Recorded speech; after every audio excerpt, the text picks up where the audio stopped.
के बाहर प्रदर्शन किया गया है। अग्निशमन विभाग के अभ्यर्थियों ने प्रदर्शन किया है। नौकरी की मांग को लेकर यह प्रदर्शन किया गया है। जी हां, आपको बताते चलें कि श्रीनगर में विधानसभा के बाहर प्रदर्शन किया गया है। अग्निशमन विभाग के अभ्यर्थियों ने प्रदर्शन किया है। नौकरी की मांग को लेकर यह प्रदर्शन किया गया है। ये अपनी नौकरी मुस्तकिल कराने की मांग को लेकर प्रदर्शन कर रहे हैं। और ये तस्वीर आप देखिए, दरअसल ये विधानसभा के बाहर की तस्वीर है। श्रीनगर से विधानसभा के में आज कार्रवाई का तीसरा दिन है। विधानसभा का सेशन चल रहा है और ऐसे में विधानसभा के बाहर प्रदर्शन हुआ है। अग्निशमन विभाग के अभ्यर्थियों ने प्रदर्शन किया है। नौकरी की मांग को लेकर प्रदर्शन किया गया है। ये वो लोग हैं जो डेली वेजर्स के तौर पर या आर्जी तौर पर नौकरी करते हैं और ये अपनी आर्जी नौकरी को मुस्तकिल कराने को लेकर मांग कर रहे हैं। तो अग्निशमन विभाग के जो अभ्यर्थी हैं उन्होंने प्रदर्शन किया है और नौकरी की मांग को लेकर प्रदर्शन किया गया है। और नौकरी की मांग करते हुए इन लोगों ने एहतजाज किया है, प्रोटेस्ट किया है।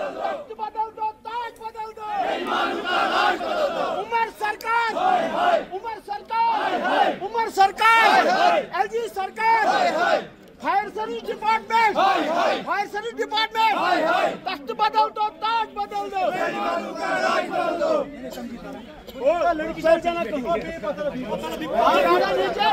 तो श्रीनगर में विधानसभा के बाहर की यह तस्वीर हम आपको दिखा रहे हैं, जहां पर विधानसभा के बाहर जोरदार प्रदर्शन किया गया। अग्निशमन विभाग के अभ्यर्थियों ने प्रदर्शन किया है और सरकार से नौकरी की मांग की गई है। बड़े पैमाने पर यह एहतजाज किया गया है, जोरदार नारेबाजी की गई है इस प्रदर्शन के बीच में और नौकरी की मांग इन लोगों ने की है। तो श्रीनगर में विधानसभा के बाहर यह जोरदार प्रदर्शन किया गया है और प्रदर्शनकारियों ने सरकार से नौकरी की बाकायदा मांग की है और अपनी मांगों को लेकर जोरदार तरीके से यहां पर हंगामा किया है, एहतजाज किया है इन लोगों ने। ये जम्मू कश्मीर असेंबली के बाहर की तस्वीर है जो हम आपको इस वक्त दिखा रहे हैं। नौकरी की मांग को लेकर जोरदार प्रदर्शन किया गया है। दरअसल आपको बता दें, अग्निशमन विभाग के अभ्यर्थियों ने प्रदर्शन किया है। सीधे श्रीनगर का रुख करेंगे, हमारे सहयोगी सरोज कफिल हमारे साथ जुड़े हुए हैं। सरोज, बड़े पैमाने पर एहतजाज किया गया है और असेंबली के बाहर हमने देखा था कल डेली वेजर्स ने प्रोटेस्ट किया था और आज अग्निशमन विभाग के जो अभ्यर्थी हैं इन्होंने प्रदर्शन किया अपनी नौकरी को लेकर। क्या कुछ इनकी डिमांड है, क्या कुछ मांग है इन लोगों की? बिल्कुल बिल्कुल, आपकी आवाज थोड़ा सा कट रही है लेकिन मैं समझ रहा हूं आपका सवाल। देखिए, इस वक्त हम जम्मू कश्मीर असेंबली के ठीक बाहर है जहां पर फायर सर्विस एस्पिरेंट्स आप देख रहे होंगे हाई हाई के नारे लग रहे हैं सीएम उमर अब्दुल्ला के खिलाफ। और इसका कारण यह है कि आप देखिए 2016-17 से इनके इश्यूज है। यहाँ पर पहले तो रिक्रूटमेंट स्कैम हुआ, उसके बाद आप देखेंगे कई सारे एग्जाम्स इन्होंने दिए जिसपे रिजल्ट आने में देरी हुई और कई सारे कैंडिडेट जो है वो ओवर एज भी हो गए हैं। तो इनका इशू जो है लगातार न्यूज 18 भी पिछले 4-5 साल से कवर कर रहा था। उसके बाद एक कमेटी भी फॉर्म की गई थी उपराज्यपाल मनोज सिन्हा की तरफ से जिसमें कहा गया था कि किसी भी तरीके की डिस्क्रिपेंसी या धांधली हुई है वो सामने लाई जाएगी। कई सारे मुख्तलिफ लोगों के नाम सामने आए इस पे, लेकिन अभी तक भी इनका जो रियल इशू है वो रिजॉल्व नहीं हुआ है। इनसे बात करते हैं पहले एस्पिरेंट से। निसार साहब बोलिए, मसला क्या है क्लियरली? इस वक्त हम लाइव हैं। देखिए सर, बड़े अल्फाजों से हम कड़े अल्फाजों से हम मजम्मत करते हैं। हम पिछले 12 सालों से सड़कों पे हैं। उमर अब्दुल्ला ने हमारे साथ वादा किया है गांधरबल मिनी सेक्रेटरीट में, उसने कहा मैंने मेमोरेंडम पे साइन किया है, आपके साथ अदालत जल्दी हो जाएगा। तब से लेकर आज तक 1 साल बीत गया लेकिन अभी भी एस्पिरेंट्स दर-बदर ठोक रहे हैं, कभी जम्मू के सड़कों पे, कभी श्रीनगर के सड़कों पे। हम जाए तो जाए कहां, इंसाफ मांगे तो मांगे किससे? अच्छा ये बताइए, इशू कहां से स्टार्ट हुआ था? सर, इशू ये जो है 2020 में जब ये लिस्ट पब्लिश किया गया है 2020 में 3 अक्टूबर इवनिंग शाम को, सैटरडे शाम को ये फायर सर्विस वालों ने अपने वेबसाइट पे ये लिस्ट निकाला, किसी और वेबसाइट पे निकाला है सैटरडे शाम को और अगले दिन संडे को उनको ज्वाइन करवाया है। पूरे इंडिया में देखे या पूरे वर्ल्ड में देखे संडे को ज्वाइनिंग होती है। इतना बड़ा स्कैम है। एक कम से कम जब गवर्नमेंट का लिस्ट, जब कोई किसी को गवर्नमेंट जॉब मिलती है कम से कम 21 डेज का गैप होता है, उसमें वेरिफिकेशन इनको बताया गया डॉक्यूमेंट के बगैर आप ज्वाइन कर, विदाउट डॉक्यूमेंट वेरिफिकेशन आप ज्वाइन कर सकते हैं। हम यही कहना, अगर उसके बाद एलजी मनोज सिन्हा साहब ने मुझे जम्मू राजभवन बुलाया बुलाया, श्रीनगर राजभवन बुलाया, उसने कहा मैंने एक कमेटी तश्कील की है, वो आपके फेवर में है। और रिसेंटली एंटी करप्शन ब्यूरो की तरफ से 106 के ऊपर एफआईआर लग चुका है, उसमें कुछ ऑफिसर्स भी है, बड़े बड़े ब्यूरोक्रेट है, लेकिन वो अभी तक सामने नहीं नजर नहीं आए। हम गवर्नमेंट अगर चाहेगा, सुप्रीम कोर्ट की जजमेंट है, अगर किसी एग्जाम में एक ऑब्जेक्ट लीक होता है उस रिक्रूटमेंट को कैंसिल कर दो। अगर एसीबी से रिपोर्ट भी आया है 3 मार्क्स 10 मार्क्स 15 वाले मार्क्स अभी गवर्नमेंट जॉब कर रहे हैं, वो गवर्नमेंट का खजाना लूट रहे हैं, वो गवर्नमेंट की इलीगल सैलरी ले रहे हैं। हम इंसाफ मांगे तो मांगे कल किसे? अच्छा ये बताइए कि जब 2020 में ये मसला हुआ था तब तो यहाँ इलेक्टेड गवर्नमेंट नहीं थी, अब तो इलेक्टेड गवर्नमेंट है, 1 साल हो गया, आपकी डेलीगेशन है वो सीएम उमर अब्दुल्ला से मिली? एक बार नहीं, उमर अब्दुल्ला से 4 बार मिले हम, तनवीर सादिक से मिले हम लोग, नासिर असलम वानी से मिले, हर जितने भी एमएलए हैं उनसे मिले।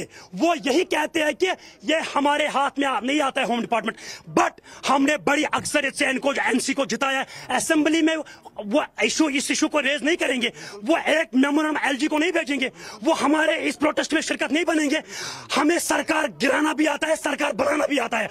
उमर सरकार देखिए सर, आपके चैनल के माध्यम से उमर सरकार को और एलजी सरकार को, दोनों सरकार को हम ये कहना चाहते हैं, एक हफ्ते के अंदर अंदर फायर सर्विस के साथ इंसाफ किया जाए।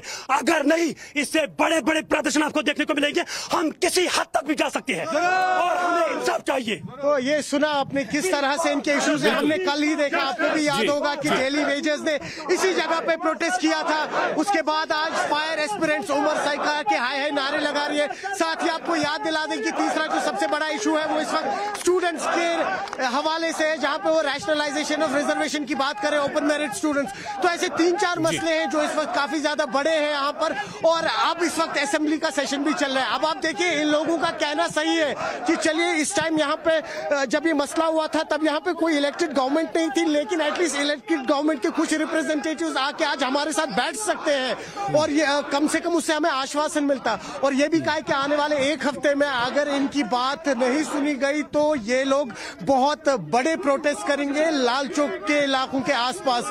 तो कुल मिला के बात करें, देखिए अब यहाँ पर सबसे बड़ा चैलेंज इस वक्त उमर सरकार के लिए ये है कि किस तरह से डेली वेजर्स जो करीबन 1 लाख से ज्यादा। सरोज देखिए, बड़ी तादाद में ये लोग असेंबली के बाहर जमा हुए हैं जिनसे आपने बात की। कुछ लोगों से सरोज और बात कीजिए कि इतने दिनों से ये इंतजार कर रहे हैं, उमर अब्दुल्ला सरकार से इन्हें बहुत ज्यादा उम्मीदें थी, लेकिन अब ये अपने मुस्तकबिल को कैसे देखते हैं? हालांकि उमर अब्दुल्ला सरकार ने खासतौर से जो डेली वेजर्स हैं उनके लिए उन्होंने बाकायदा एक कमेटी भी असेंबली के अंदर बनाई है, क्या कुछ इनकी मांगे हैं? इस सरकार की बात करें, नहीं इतनी घटिया सरकार है, इतनी घटिया सरकार, इन्होंने वोट के बदले चोट देने का काम किया है।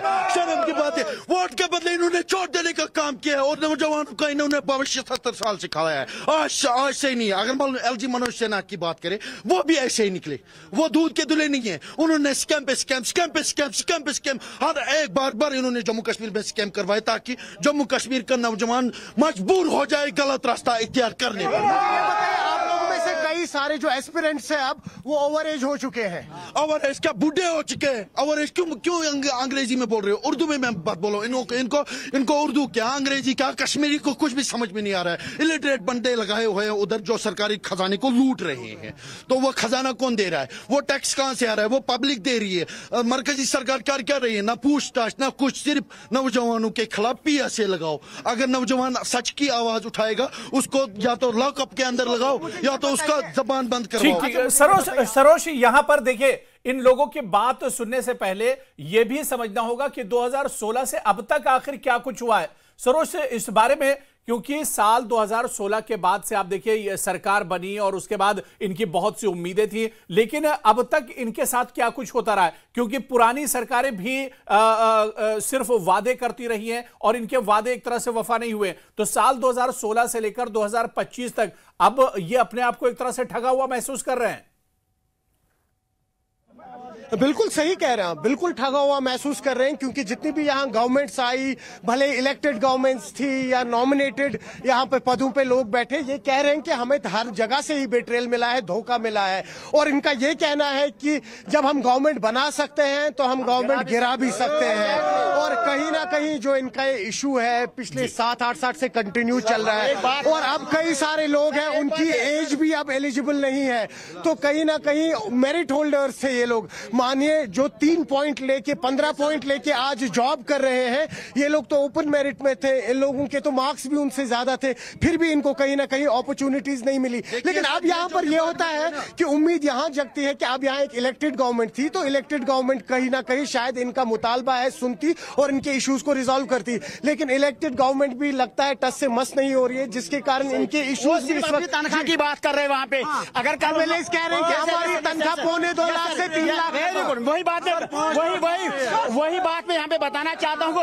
अगर ये लोग अपनी सैलरी का मेमोरेंडम वहाँ पे असेंबली में पेश कर रहे हैं, इनको सिर्फ अपने पेट की पड़ी है, नौजवानों की नहीं पड़ी है। जो कौम के बीमार होते हैं, जो नेशन बिल्डर्स होते हैं, वो इस वक्त सेक्रेटरीट के बाहर, असेंबली के बाहर 13 साल से दर दर के ठोकरे खा रहे हैं। वो सिर्फ वहाँ पे अपनी तनख्वाह की बात कर रहे हैं। Shame upon the elected government, shame upon the LG सरकार। जिस एलजी सरकार के कार्यकर्ता में ये कांड हुआ है 2020 में, उस वक्त यहाँ पे एलजी सरकार की, एलजी मनोज सिन्हा की सरकार थी। उस वक्त एलजी मनोज सिन्हा साहब ने बोला है कि बेगुनाह को बख्शा नहीं जाएगा, गुनाहगार को बख्शा नहीं जाएगा, बेगुनाह को सजा दिया जाएगा। तो मुझे बता दो, जो एलजी साहब ने वादा किया था 370 को एब्रोगेट करने के बाद, 35A को एब्रोगेट करने के बाद कि हकदार को अपना हक मिलेगा, पटरी पे नौकरी नहीं मिलेगी। एलजी साहब, shame upon you, shame upon the LG government. मुझे ये बताइए, करीबन एफआईआर जो लॉन्च हुआ, ये जो एंटी करप्शन ब्यूरो की रिपोर्ट आई थी, करीबन 106 लोगों के नाम सामने आए हैं।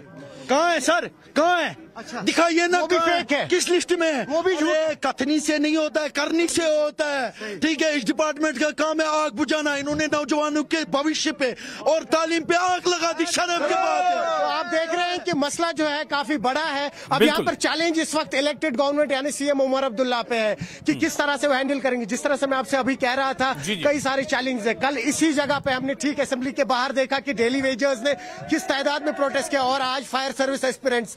उमर अब्दुल्ला की गवर्नमेंट के लिए चैलेंजेस बढ़ रहे हैं। महज 3 दिन बचे अब असेंबली में। अगर रेगुलराइजेशन ऑफ रिजर्वेशन की बात नहीं हुई, डेली वेजर्स का जो इशू है उसमें बात नहीं हुई, रिजर्वेशन पॉलिसी या एस्पिरेंट्स में बात नहीं हुई, तो कहीं ना कहीं उमर अब्दुल्ला गवर्नमेंट के लिए आने वाले 4 सालों में काफी ज्यादा चैलेंजेस होंगे, और किस तरह से वो उन चैलेंज को टैकल करेंगे वो आने वाले वक्त में ही पता लगेगा। जी बिल्कुल।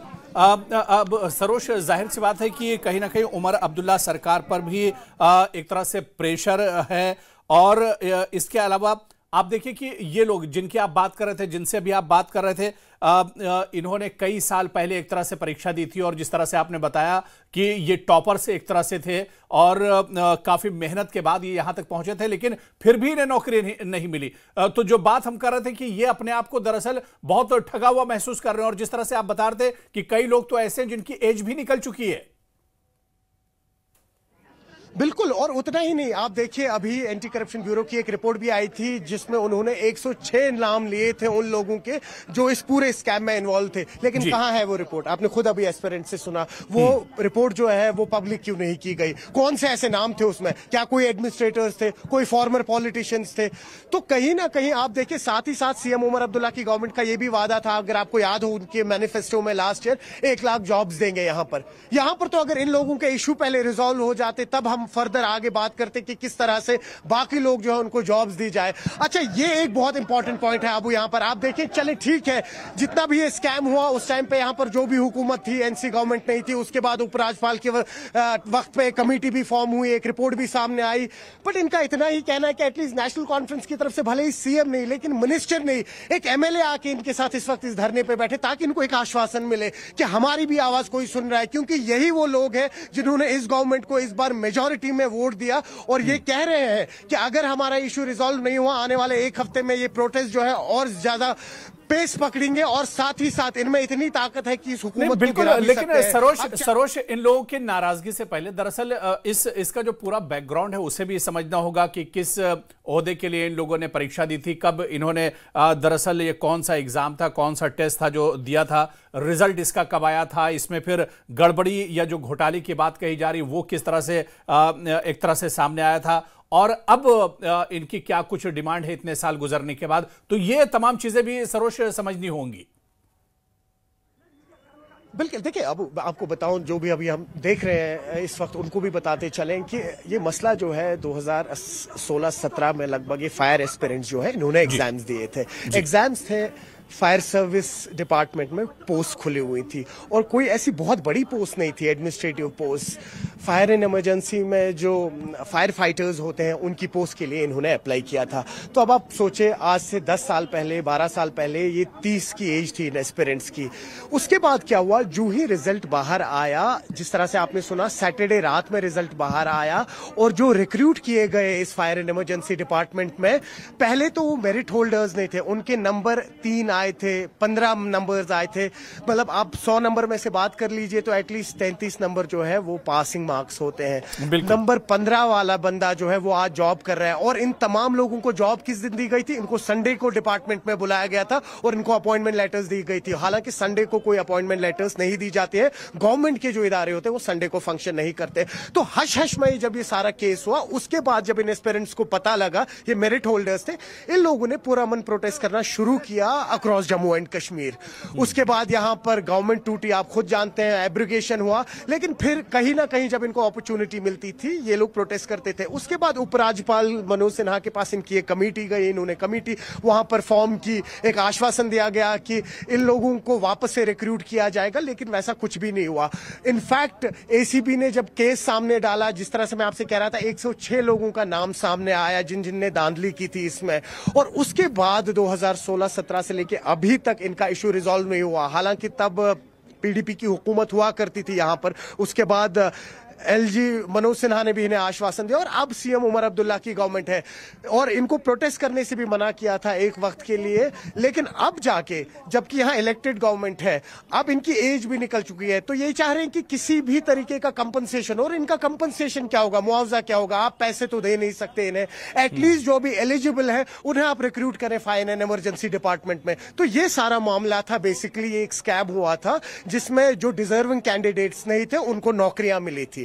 जी हाँ, बिल्कुल सरोज, जाहिर सी बात है कि अब इतना वक्त गुजर गया और इसी वजह से इनकी नाराजगी भी बढ़ती जा रही है कि इन्हें आखिर नौकरी कब मिलेगी और इनका गुनाह आखिर क्या था। जो गुनाहगार थे उन्हें तो जाहिर सी बात है कि सजा मिली या नहीं मिली वो अलग चीज है, लेकिन आखिर इनका क्या गुनाह था कि इनकी जो मेहनत थी वो एक तरह से रायगा हो गया। अब सरोज, यह देखना बहुत अहम होगा कि इनके एहतजाज का क्या कुछ नतीजा होता है, सरकार पर क्या कुछ असर पड़ेगा आने वाले दिनों में। बहुत बहुत शुक्रिया सरोज, हमारे साथ जुड़ने के लिए, तमाम जानकारी तफसील में साझा करने के लिए बहुत बहुत शुक्रिया।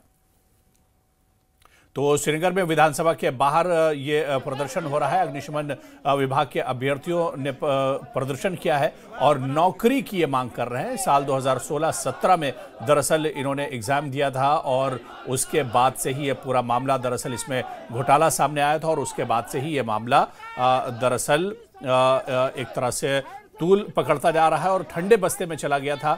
अब एक बार फिर जब जम्मू कश्मीर असेंबली का सेशन चल रहा है, एक बार ये फिर अपनी नौकरी की मांग को लेकर एहतजाज कर रहे हैं।